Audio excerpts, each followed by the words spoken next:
আজ আমরা কিছু বিশেষ ধরনের ভয়েস চেঞ্জ নিয়ে কথা বলবো। দেখো, আজ যে রকম ভয়েস চেঞ্জ নিয়ে কথা বলবো সেখানে দেখো, যদি তোমার অবজেক্টের পর ইনফিনিটিভ থাকে সেক্ষেত্রে তুমি কি করবে। দেখো, ফার্স্ট কোয়েশ্চেন দেখো, I saw him by the book. আমি তাকে বই কিনতে দেখলাম। তাহলে এখানে হিম হচ্ছে আমার অবজেক্ট এবং বাই হচ্ছে কিন্তু আমাদের ইনফিনিটিভ। এর আগে টুটা নেই।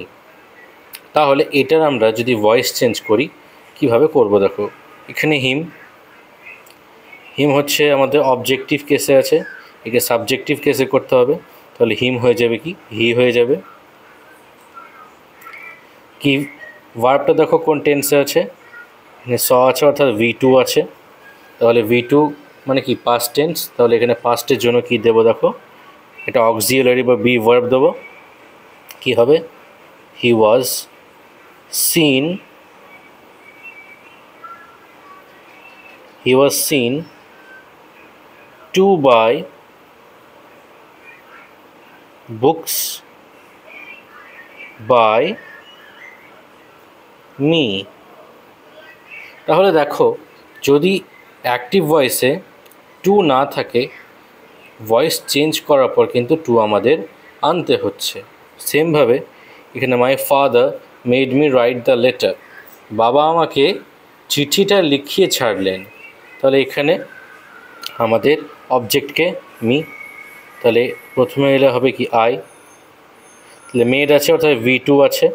এটা যখন আমাদের প্যাসিভে করব তাহলে কি আমাদের একটা অক্সিলারি ভার্ব আসবে। তাহলে আই হবে কি was made two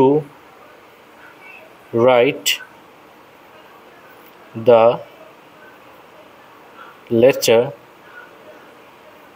by my father. এবার যদি টু থাকে আগে থেকে তাহলে কি করবে, কিছু করা দরকার নেই। তাহলে আমাদের কাজ আরও সোজা হয়ে গেল। দেখো, they compelled me to sign the deed, তারা আমাকে দলিলটা সই করতে বাধ্য করলো। তাহলে দেখো, I was compelled to sign the deed by them।